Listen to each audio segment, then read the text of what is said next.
Okay, so good to see everyone here. For those of you who don't know me, my name is Andrew McGillivray. I just run a veterans ecotherapy retreat and cooperative farm up on Queen's Line.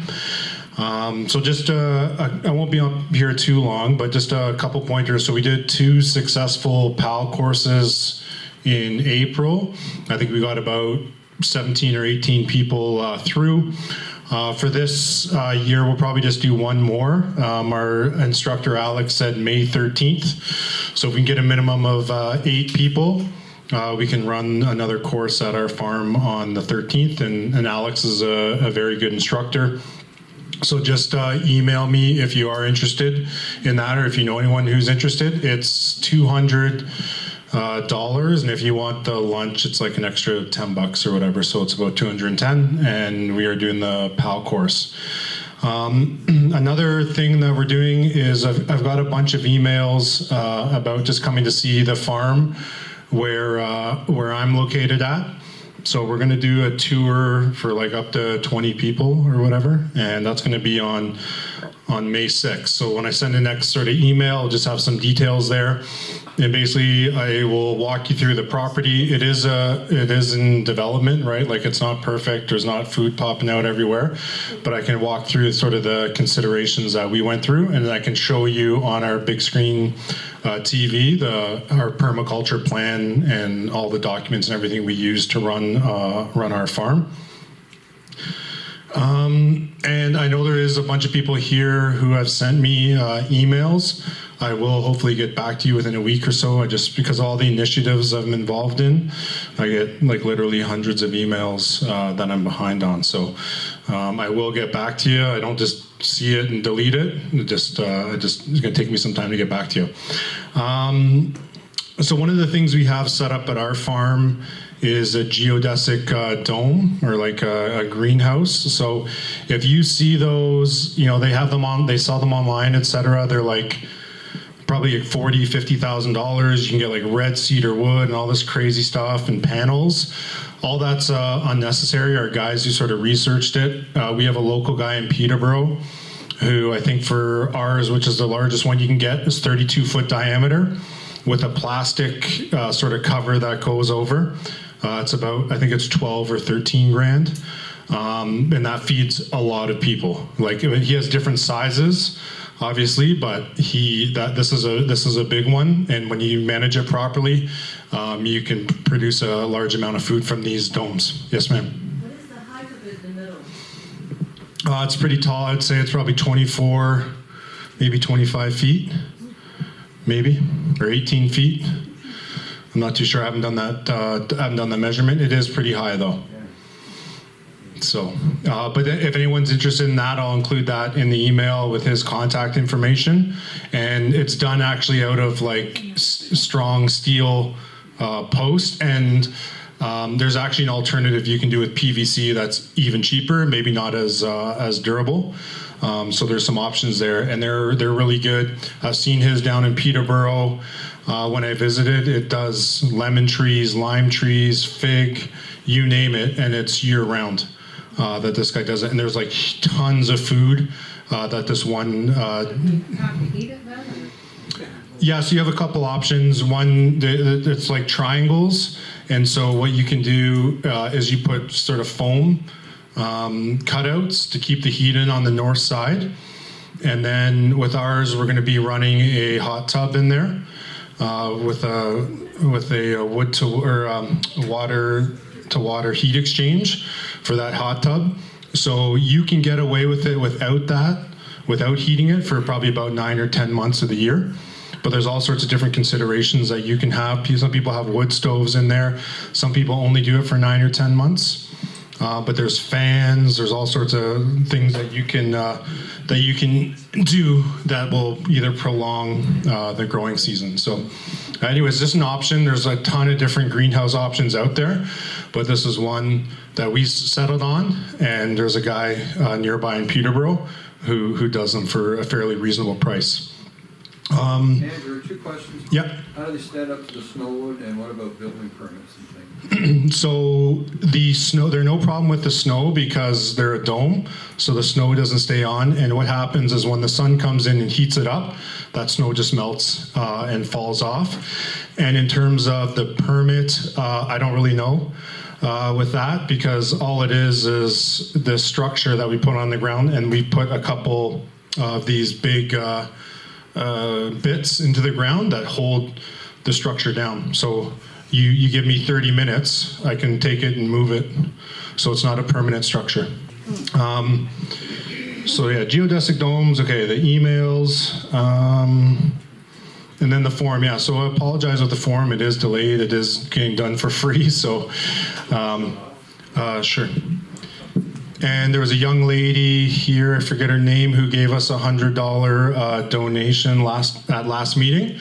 And so what we did is we bought, with that money, we bought the premium version of the forms software, so you can change it all up and nice and that sort of thing. See that? Okay, Wait, maybe the light, maybe turn the light off there. my niece gave me that, Brianna. Pardon? You wanted her name, her name's Rihanna. Rihanna? My niece. Rihanna. Rhiannon? Rhiannon. Rhiannon. So Rhiannon donated. Thank you, Rhiannon. Sorry, I forget. I meet so many people that I forget all everyone's names. Yeah, no, definitely. Yeah, so this is just like the rough version of it. I know we've had two people email us about being moderators on it, so we can get, once we sort of get the reins from our person who's setting it up, then we can assign them as moderators, and then it's basically, this is ours, right? So we can add topics, remove topics, whatever, what's not working, you just go in and register, and then you can just go in and post. Like I have a bunch of like free stuff that I'm gonna put up there that we used in our first year that anyone's welcome to come and use. So it's just a little bit of a work in progress. I think someone did register and made a post, I believe, but yeah, so that'll be the forum and buy and sell and livestock and birds and everything. So we'll use that as a forum that we can use as a community to post whatever we want or best practices and that sort of thing. So yeah, $100 donation, tour. Yeah, so the tour of my place is gonna be on Saturday, May 6th. Yeah, so we have I think we ordered 30 or 40 of these. So there was a little bit of confusion between myself and the guy who supplies them. I thought we were getting the metal clamp top bins, which are actually $30. But he thought it was plastic, so the plastic ones are a little bit more. I think we just rounded up to 45, but it was like $43.75 or whatever to include the delivery. So I think there's, outside of what Mark's has, there was, I think our group bought 8 or 10 of them. And then I think there's 15 that were left, and I think like 7 or 8 of those are already accounted for. So if you do want them, go see Mark as soon as possible, and then he'll give you whatever, if there's any left or if you get it from him. But they are great. These ones are food grade, so it can hold water, sap, maple syrup, everything, nice big. Like I have some of the ones that are a little bit cheaper, they're about $30 plastic, but they have a tiny little, it's very small, like twist cap. Not saying those are bad or whatever, but these are a little bit better in terms of the size of the opening. So those will be available at Mark's place. Yeah, and also for the forum, because I know there's all sorts of workshops and stuff that people wanted to do or attend, like the pressure canning and some of the other things, is those will be posted like on the forum, right? So if someone wants to host like a workshop or whatever, you can just post on the forum and see if there's any interest in what you're trying to do, and if there's any associated cost with doing that sort of thing. And yeah, and I guess the other thing is I think, over the summer, we're going to see attendance go down a bit just because it's nice outside. People are out working and doing that sort of thing.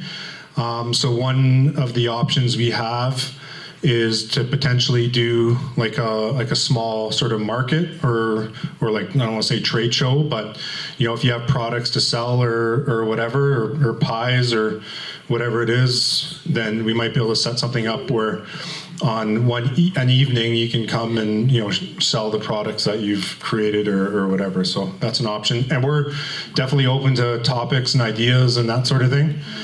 So don't hesitate to email or let Mark know, or myself, if you have any ideas that we can do for the rest of the meetings for the summer. So anyways, I know I see some of you like dozing off. I know I got a crappy monotone voice. So okay, so I'm pretty much done. Is there any questions for me at all? How many people here did the gun course a couple weeks ago? Okay, yeah, so a bunch of people here. Okay, yeah, so we had a pretty good instructor there, and yeah, we're going to run the next one on the 13th. But sorry, anyways, I digress. Is there any questions for me before I hand it over at all? Yes, ma'am. Question. You were talking about like wood chipping and cutting down trees before. Can you elaborate on that? Like, do you rent out your wood chipper, or do you come and do the work? Yeah, so there's a couple of us here who have decided to invest in setting up a wood lot on my property. So we have purchased a wood processor. There's a wood mill. We do have a wood chipper, and it's probably going to be, we're just going to everything wood. So we'll mill wood, sawdust, which you can use in your garden, that sort of thing, wood chips, and you'll basically be able to come to the farm and purchase wood, like face cords in the IBC totes. We'll load them onto your truck, and then we're going to start producing a ton of firewood. So let's say I need a tree taken down. Is that something that, like, do you know a guy that does that, or can you? And I know several customers that do that for a living, if you want me to refer someone to you. Okay. Yeah. Because like I have a guy that could potentially take my tree down. It's just I want to chip all the wood. So I was wondering, I know you said something about the wood chipping, so that's why I thought. That is an option. I'm sure they offer a lot of these guys. Yeah, so we deal with Joel over at Bosch Kung Tree Service. They're pretty good. They're extremely busy, and the sort of deal we have with them is when they need to drop off garbage wood and wood chips, they can just come drop it off on our property. So if you wanted wood chips, that's something we could arrange where we could put it in our dump trailer and then just bring it down to you and drop them off for you. You said you John Winkle's number too. Yeah, there's lots of people in the area. Okay, any other? Yes, ma'am. What time are you thinking for the tour of your farm? I would say it's probably going to be like a 10 till 2 o'clock or 3 o'clock type thing. Yeah, and then it's not necessarily the farm. The big thing is the plan, which you can see our professionally done plan for permaculture and all of the factors and stuff. And I've already been thinking about doing it. There's a guy named runs a YouTube channel called Arcopia, who's extremely good. He's the guy we learned all of our insect control techniques from that guy. So I know there's so much information out there, so many channels, so many different ways to do things. It's pure information saturation. But Arcopia, Arkopia. He's on YouTube. I'll share a video, like his pest control video, which we use. So anyways, we use a couple people. For us, we use Forte with the Market Gardener. So the Market Gardener Institute, we use Curtis Stone, who's the urban farmer, or from the field.tv. He's the second guy we use.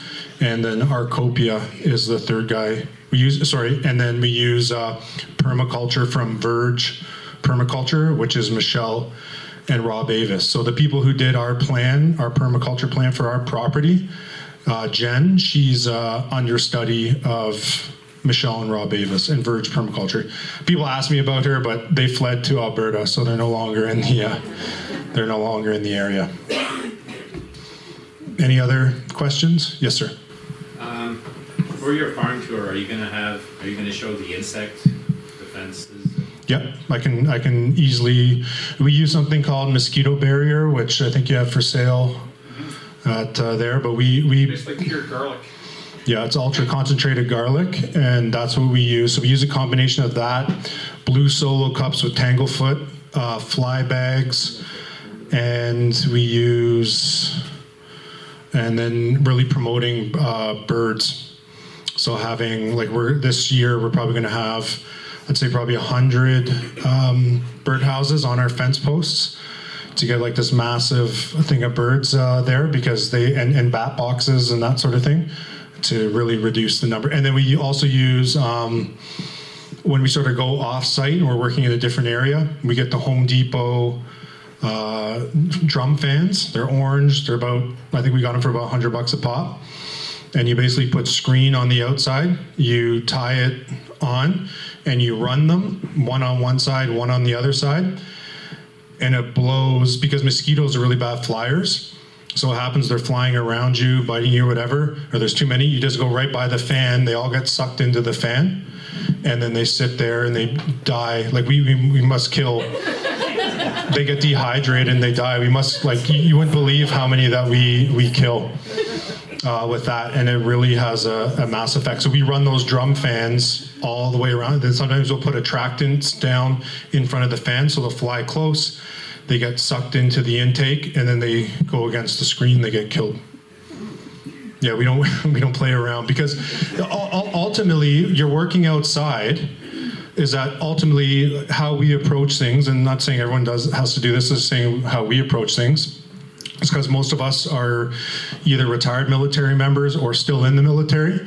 Is we battle plan through everything we're doing, right? So what are going to be our barriers to mission success, et cetera? How do we counter that? And we break it all down. And so just due to morale, by working outside, what lowers morale is the insects, bugs, ticks, that sort of thing. So that's why we go into depth of how to counter that to keep morale high and to keep people working. Yes, ma'am. With the tanglefoot, is it just the bugs that stick to that? Like, you don't have a problem with birds or anything? I've never used it. I don't know how sticky it is. No, so what it is you can get red solo cups, spray paint them blue, or you can get blue solo cups. How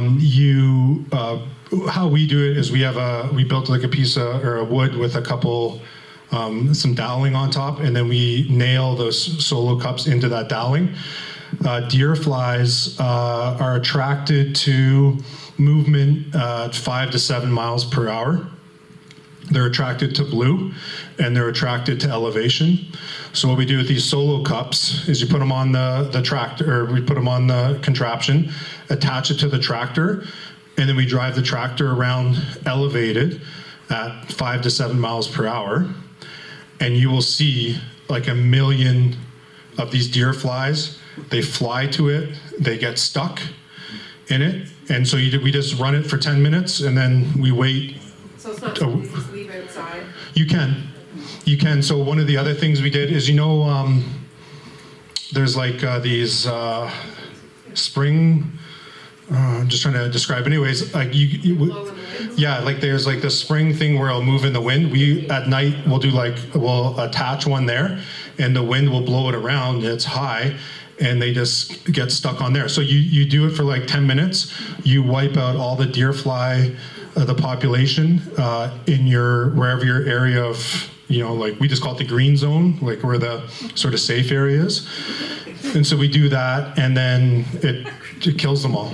You've got a cup nailed on top, right side up. Yep. With the tanglefoot. The tanglefoot, yeah. So tanglefoot you can only get at Home Depot. It used to be sold at a lot of places. Now it's at Home Depot, but we get like 2 jars of it. I think it's like $12.99 a jar of it, and we get like some spatulas and we do it, and it's unbelievable how many deer flies it kills. Like you can see some of the old cups that we have there, we haven't even thrown out yet. It kills thousands of them. It's incredible. And this was done it was a study done down the University of the United States. I'll actually send the base sort of article that we learned from of how to target deer flies. It's incredible. And they've broken it all down, and we just wipe them out. And you could hang from like a tree and do it so that they're like from like string, so that they go around a bit? Yeah, so the only problem is they want elevation, so they'll always fight to get the high sink. So that's why even those dragonfly wing commanders or whatever they call them, that people attach to their hat, and then it's because that is 6 inches off the top of your head, the deer flies just go around that thing. So I have pictures on my phone. I can show you of I attach one to my hat with the blue solo cup, and everyone's like, "Oh, you look dumb" or whatever. I was like, I don't care. I can show you. Yeah, I can show you the before, and then I can show you the after, as there's a million deer flies on there dead. Okay. Any other questions for me? All right. Thank you.